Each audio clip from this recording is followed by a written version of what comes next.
Hello, my name is Chris. In this video, you'll get an overview of the Event Attendees Report.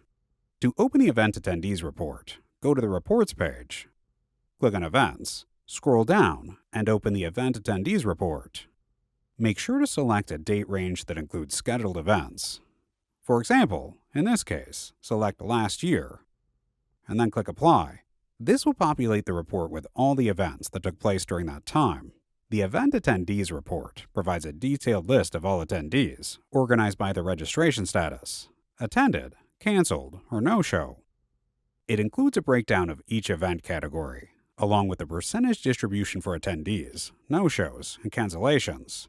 The Event Attendees Report is divided into four main sections. First is the Filter section, where you can filter the events using any of the available criteria. By default, the report is filtered to display only completed events. If you want to view all events, whether they are scheduled, completed, or canceled, you can adjust the filter from this dropdown. That will display events that meet your selected criteria. You can also apply additional filters. For example, to focus on a specific event type, like retirement workshop, select it here to narrow down the results.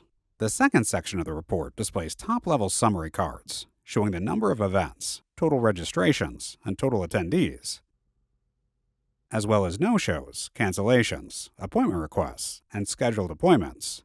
These cards pull data from both the Events table and the Event Attendees table.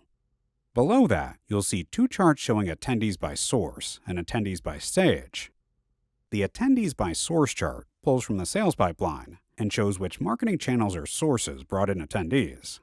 The Attendees by Stage chart reflects where attendees are in the sales pipeline. Scrolling further down, you'll see a detailed list of attendees, their events, and their corresponding pipeline stage. This section gives you a quick breakdown of how many attendees from each event fall into each sales pipeline stage, providing a three-dimensional view that connects event data with your contact pipeline. The final section displays the full list of attendees. This is the source data behind the summary cards and charts above. This video gives you a high-level overview of the Event Attendees Report and how to use it for analyzing event attendance trends. Thank you.